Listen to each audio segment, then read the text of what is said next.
Hello guys, once again इजाज़त है आपकी खिदमत में फिर हाजिर है। और सबसे पहले इससे पहले कि हम सवाल लें, मैं मेरे जितने भी मेरे मुस्लिम कम्युनिटी दोस्त, फ्रेंड्स, भाई, फॉलोअर्स, रमज़ान करीम आप सबको मुबारक हो। और अल्लाह करे कि ये जो महीना है आपकी ज़िंदगी को और ब्लेस करे, बाबरकत हो, बाबरकत साबित हमेशा है तो रहेगा भी। और आप अल्लाह की आपके ऊपर बहुत सारी बरकतें, खुश रहें और दुआ में याद रखें। तो शिंजाज का कोई सवाल? जी डैडी, आज का सवाल ये है कि आज हम एसीटी को कवर करते हैं, एक्टिवेटेड क्लोटिक एसीटी एक्टिवेटेड क्लॉटिक टाइमर। ठीक ठीक हो गया, बताएं, क्वेश्चन करें। क्वेश्चन इज के एसीटी है क्या चीज, कार्डिक सर्जरी में इसकी जरूरत क्या है, ठीक कि है। हम क्यों यूज कर रहे हैं। तो ये है कि इसकी बाईपास पे रेंज क्या है कि हम एसीटी का इतना टाइम हो तो मतलब इतने सेकंड्स पर एसीटी आ जाए कि हम इनिशिएट करते हैं बाईपास। और अगर इनिशिएट नहीं हो रही तो उसके क्या फैक्टर्स हैं। अच्छा भाई, अब ये सवाल तो मैं उल्टा तो मैं ही कर दूंगा। एसीटी क्या चीज है?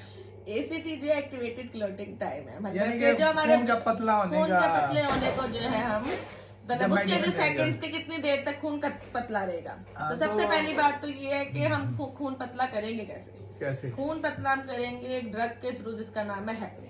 हेपरिन भी और भी दवाई है, लेकिन नहीं, मतलब जो हम कार्डिक सर्जरी में यूज करते हैं वो हेपरिन हेपरिन करते हैं, एंटीकोगुलेंट। एंटीकोगुलेंट है। ठीक हो गया। हम पेशेंट को हेपरिन इंड्यूस कर देते हैं और और उसके दूसरा बाद आपका सवाल यही था इसी के अंदर के इसके नॉर्मल रेंज। नॉर्मल रेंजेस की है। बताएं। तो 300 अबव पे जो है हम अपना पंप सेक्शन ऑन कर देते हैं। जब और आपने हेपरिन जब दिया हमने तो हेपरिन एसीटी का रेंज 300 सेकंड से अबव आया। 300 सेकंड्स अबव है तो हमने अपना पंप सेक्शन ऑन कर दिया। ठीक है, एंड 400 सेकंड्स अबव पे हम अपने बाईपास इनिशिएट कर सकते कर सकते हैं। ये इसलिए थोड़ी सी मॉडिफिकेशन है, मैं आपको बताना चाह रहा हूँ कि आजकल जो वो लोग जो लाइट सिग्नेचर हिमोक्रोन मशीन यूज कर रहे जी, हैं, जो कि उसका कम्बिनेशन उसका भी है सेलाइट और कोयलिन का, इसमें जो ना सेंसिटिविटी इसकी बहुत हाई है। जी जी। तो ये माइक्रो ड्रॉप लेता है और ये ना हल्का सा भी इसका क्रॉस स्टार्ट हो तो ये एसिडी स्टॉप हो जाता है। इसी वजह से हमने इसका जो कट डाउन टाइम रखा है 400 है। 380 पे भी कुछ सर्जन्स जो है लेकिन इज नॉट एक्सेप्टेबल, लेकिन है कि 400 एटलीस्ट आपका होना चाहिए, 400 सेकंड। और इस पे हम स्टडी भी अभी कर रहे हैं, रिसर्च हमारी चल रही है और वो हम इंशाल्लाह आपको फिर बताएंगे भी। और हाँ जी, आगे बताएं जी। हाँ जी, तो अगर 400 अबव हो जाती है तो हम इनिशिएट कर देते हैं। ठीक हो गया। अब द थिंग इज कि अच्छा, ये अपने बताएंगे क्वेश्चन, जी जी बोलिए। एसीटी की जो पहली डोज हेपरिन कितनी देते हैं एनेस्थीसिया, कितने इंटरनेशनल यूनिट पर किलो के हिसाब से देते हैं? सवाल अंदाजा इसका रेडी एक फॉर्मूला है। फार्मूला नहीं, ये तो स्टैंडर्ड है। जी। इसका स्टैंडर्ड ये है कि तकरीबन जो एनेस्थीसिया वाले हैं वो 300 to 400 यूनिट इंटरनेशनल यूनिट्स देते हैं। पर केजी। इंटरनेशनल यूनिट्स आ जाएगा तो फिर 30,000 या 40,000 आपको 30,000 बन जाती है, 35,000 मरीज का। एक्चुअली 30 to 45,000 इंटरनेशनल यूनिट्स जो है आप एक पेशेंट को देते हैं नॉर्मल अंदाजा। ठीक है, ठीक हो गया। अच्छा, पंप के ऊपर, पंप के ऊपर अगर एसीटी 380 से बिलो हो रही है तो फिर आप किस हिसाब से देते हैं हेपरिन? फिर हम उसको देखते हैं कि हेपरिन कितना है और हमारा पंप टाइम, मतलब हमारी सर्जरी अभी ये भी कितनी किलो के हुई है। हिसाब से देंगे तो नॉर्मली 50 to 100 यूनिट पर केजी, इंटरनेशनल यूनिट पर 50 to केजी। 10,000 international units. ठीक है, समझ गया। अच्छा, अगर आपकी एसीटी बाईपास होने से पहले नहीं बढ़ रही, नहीं बढ़ रही जी, मतलब यानी 300 पे रुक गई, 300 पर रुक गई, क्या करेंगे? सैंपल रिपीट करके देखेंगे, हो सकता है कि हमने सैंपल से सैंपल रिपीट किया फिर उतनी रहेगी, फिर उतनी रहेगी तो हम चेक करेंगे कि जो हमारी क्यूवेट्स हैं वो तो नहीं एक्सपायर्ड, वो भी नॉर्मल है, सही है, तो फिर हमारी भी नहीं मशीन बढ़े। में तो कोई इशू नहीं है। मशीन में मशीन हमने दूसरी मशीन लाए, मंगवाई, कैलिब्रेशन देखी है, पीपीएम देखा, नॉर्मल है, स्टैंडर्ड है, फिर भी नहीं बढ़ रही। फिर हम दोबारा सर्जन को देख, मतलब कि एनेस्थीसिया साइड से डॉक्टर से पूछेंगे कि आपने डोज सही दी थी, वो फिर एक्स्ट्रा डोज देंगे कि शायद एक्टिवेट टाइम इंक्रीज हो जाए। स्टिल नहीं हो रही तो फिर हम पेशेंट को फ्रेश फ्रोजन से पहले हम ये देखेंगे कि हमारी जो सीवीपी लाइन है वो सही है अंदर, या कोई भी लाइन जिसमें जिस रूट से आप दे रहे हो वो मरीज को ही जा रहा है ब्लड।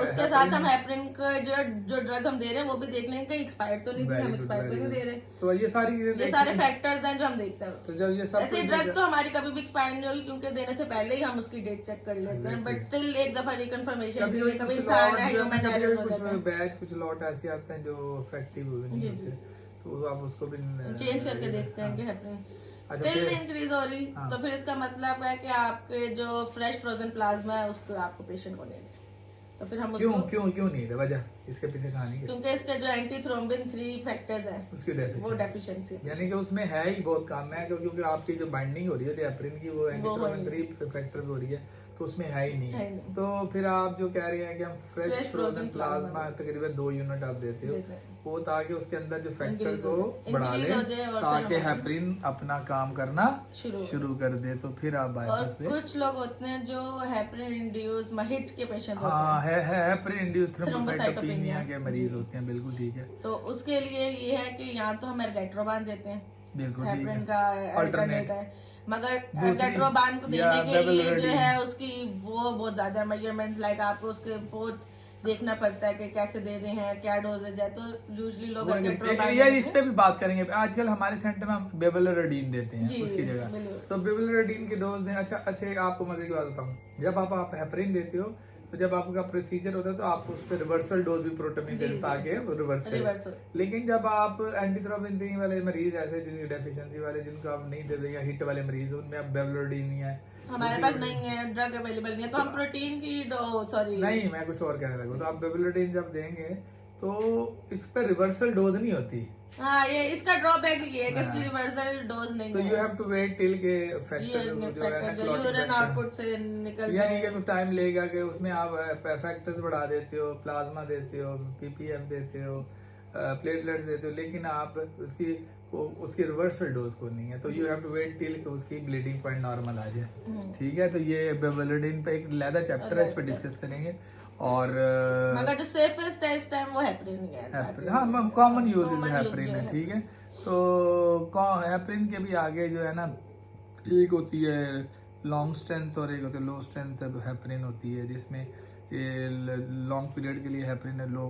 प्रीसीटी के भी जो कार्ट्रिजेस की बात कर रहे हैं, तो हम इसमें low molecular high molecular weight heparin हो गई, और इसके बाद हेपरिन का यूजेज इन कैथ लैब और like LVAD sorry left heart bypass procedures और लाइक एक्मो प्रोसीजर, उसमें डोज कम होती है, उसको एसीटी लेते हैं, उसमें low range heparin ACT cartridges भी होती हैं। जैसे हमारे पास हम जो यूज कर रहे हैं वो एसीटी प्लस यूज कर रहे हैं, प्लस तो उसमें एसीटी माइनस वाली है, उसकी कार्ट्रिज का कलर भी उसका फर्क कलर है, ग्रीन उसका कलर ग्रीन है कलर है, हमारे इसका। पास जो है ऑरेंज से कलर है, हाँ, तो orange ठीक है।